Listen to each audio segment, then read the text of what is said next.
야구야구 김영준입니다. 스티브 코엔 구단주가 분노의 현질을 하고 있는 매츠가 결국 브랜든 니모도 붙잡았습니다. 중견수 최대호였던 니모는 8년 1억 6,200만 달러 계약으로 매츠에 잔류했습니다. 내년이 30세 시즌으로 37세 시즌까지 보장받게 된 니모는 27세부터 29세 시즌까지의 조정 OPS 133이 같은 나이대 추신수의 131과 비슷한 데다 지난 두 시즌 동안 OAA 10을 기록한 뛰어난 중견수 수비까지 가지고 있습니다. 니모는 2020년 이후 출루율 3할 8푼살이가 소토, 프리먼, 하퍼, 저지, 트라웃, 골드슈미트에 이은 메이저리그 7위이기 때문에 정상급 리드오프인 선수입니다. 다만 부상이 많다는 약점도 있습니다. 놀랄 수밖에 없는 건 매치인데요. 불펜 투수 데이빈 로버슨과도 1년 1,000만 달러 계약을 맺음으로써 로버슨의 1,000만 달러와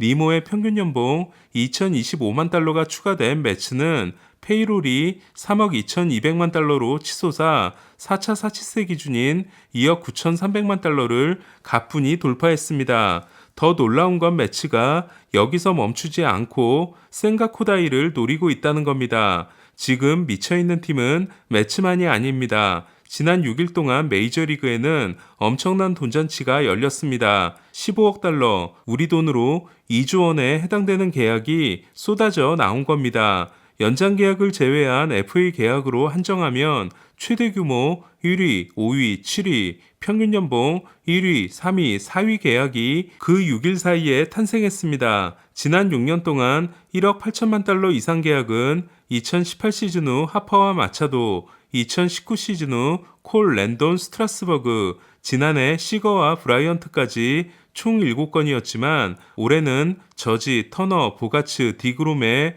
코레아와 로돈이 가세하면 6명이 됩니다. 남아있는 야수 최대여인 코레아는 이미 10년짜리 제안을 미네소타로부터 받아놓은 상태에서 저지를 놓친 샌프란시스코와 유격수 빅3 중 2명을 노린다고 했다가 터너와 보가츠를 모두 놓친 컵스가 총력전을 벌일 전망입니다. 양키스가 참전 중이라는 로돈 역시 저지가 8년 3억 2천만 달러를 희망했다가 9년 3억 6천만 달러 계약을 맺은 것처럼 6년 1억 8천만 달러를 희망하고 있지만 2억 달러를 돌파할지도 모릅니다. 그리고 코레아의 몸값이 치솟으면 본인의 몸값도 덩달아 올라갈 스완스는 코레아 영입에 실패한 팀들끼리 치열한 경쟁이 붙을 가능성이 높습니다. 지금까지 지출액 순위를 보면 양키스가 저지, 리조, 케이니에 4억 1,150만 달러, 필리스가 터너, 워커, 스트람에 3억 8,700만 달러, 매츠가 니모, 디아스, 벌렌더, 퀸타나, 로버슨에 3억 8,667만 달러, 샌디에고가 보가츠, 수아레스, 마르티네스에게 3억 5,200만 달러, 텍사스가 디그롬, 페레스, 히니에 2억 3천만 달러, 보스턴이 요시다, 젠슨, 마틴, 조엘리 로드리게스에게 1억 3,750만 달러, 휴스턴이 아브레유와 몬테로에 9,300만 달러, 카디널스가 콘트레라스에게 8,750만 달러, 컵스가 타이온과 벨린저에 8,550만 달러를 썼습니다. 이에 사치세 납부액률이 매츠, 3위 양키스, 4위 필리스, 5위 보스턴, 6위 샌디에고가 모두 큰돈을 쓰고 있는 반면 사치세 2위였던 다저스는 커쇼와 1년 2천만 달러 계약, 쉘비 밀러와 1년 150만 달러 계약으로 지금까지 쓴 돈이 2,150만 달러에 불과합니다. 이에 다저스의 현재 페이롤은 사치세 기준보다 6천만 달러가 낮은 1억 7,300만 달러에 불과합니다. 논텐도한 벨린저가 컵스와 1년 1,750만 달러 계약을 맺은 다저스는 대형 계약이 빵빵 터지는 와중에도 컵스가 논텐도한 제이슨 헤이워드와 마이너 계약을 맺었는데요. 헤이워드는 개막 로스터를 뚫으면 최저 수준의 연봉을 받고 컵스는 헤이워드에게 줘야 하는 2,200만 달러에서 그만큼을 차감받게 됩니다. 이에 지난 2년간 조정 OPS가 64인 벨린저와 66인 헤이워드는 서로 유니폼을 바꿔 입고 재밌는 대결을 하게 됐습니다. 그렇다면 다저스는 왜 돈을 안 쓰고 있을까요? 첫 번째는 트레버 바우어 때문입니다. 바우어는 2년 출장 정지에 대해 항소했고 이에 대한 중재관의 판단이 조만간 내려질 전망입니다. 그런데 만약 사무국이 패하고 바우어의 출장 정지가 무효화되면 다저스는 바우어에게 2년치 연봉에 해당되는 6,400만 달러를 지급해야 하며 2,940만 달러였던 사치세도 다시 계산이 됩니다. 바우어에 대한 판결이 어떻게 나오느냐에 따라 다저스는 바우어의 연봉과 추가 사치세를 합쳐 1억 달러를 초과하는 돈을 내야 할지도 모르는 상황입니다. 전에 다저스 앤드류 프리드먼 사장은 FA 시장에서 합리적인 판단을 내세우면 3등밖에는 할 수 없다는 말을 한 적이 있습니다. 하지만 그런 프리드먼이 FA 선수에게 5년 이상 계약을 준 건 딱 한 번, 지난해 프레디 프리먼이었습니다. 프리먼이 애틀란타로부터 받은 제안이 5년 1억 4천만 달러에 그쳤기 때문에 다저스는 6년 1억 6,200만 달러로 잡을 수 있었고 여기에 5,700만 달러의 지불 유예를 감안하면 실제 가치는 1억 4,800만 달러인 계약이었습니다. 계약 기간을 줄일 수 있다면 연봉을 크게 높여도 괜찮다는 지론인 프리드먼은 하퍼가 FA 시장에 나왔을 때 연봉이 4,500만 달러인 3년 계약과 4,200만 달러를 받는 4년 계약을 제시한 바 있으며 바우어도 그런 식으로 3년 계약을 맺었습니다. 그리고 저지에게도 연봉이 5천만 달러인 4년 계약을 제안했다가 깔끔하게 거절을 당했습니다. 그런 프리드먼이 노릴 수 있는 단기 계약 선수는 슈어저와 벌렌더였습니다. 하지만 슈어저가 FA 시장에 나왔을 때는 페이롤에 여유가 없었고 매치를 선호한 벌렌더를 잡기 위해서는 매치보다 더 좋은 제안을 해야 했습니다.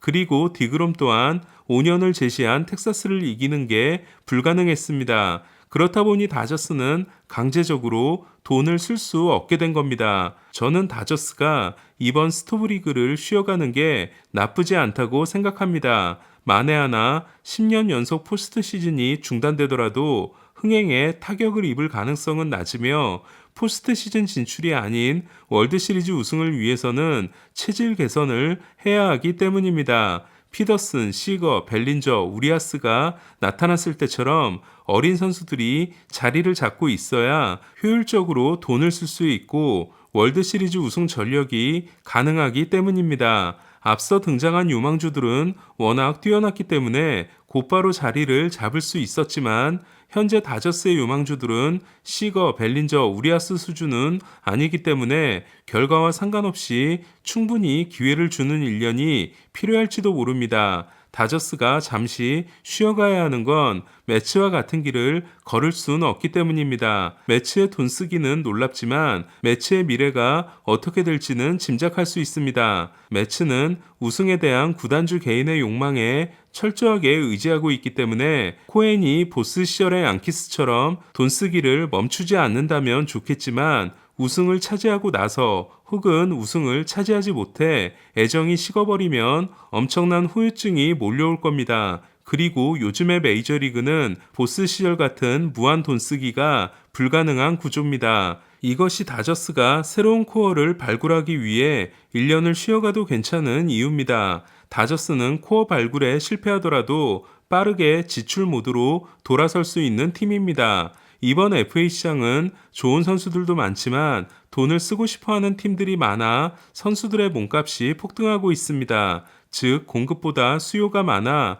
인플레이션이 일어나고 있는 겁니다. 잠시 쉬어가기로 한 상황에서 경쟁팀들이 너무 많은 돈을 쓰게 되면 내년 FA 시장에서 구매력이 충분한 팀은 다저스가 유일할 수도 있습니다. 그리고 내년 FA 시장에는 오타니 슈웨이가 나오게 됩니다. 현재 오타니의 몸값은 측정이 불가능하지만 경쟁팀들이 적어지게 되면 계약 규모는 줄어들 수 있습니다. 또한 메이저리그에서 유일한 존재인 오타니는 차원이 다른 연봉을 주는 게 이상할 게 없는 선수이기 때문에 오히려 연봉 수준을 크게 높이면서 계약 기간을 줄일 수 있게 되면 프리드먼의 구미에 딱 맞게 됩니다. 다저스의 상황을 정리하면 다음과 같습니다. 다저스는 준비가 끝난 유망주들에게 기회를 줘야 하는 상황이다. 그런데 때마침 FA 시장에서 돈잔치가 일어났다. 남들이 과소비를 하고 있을 때 큰돈을 쓰지 않게 되면 다저스는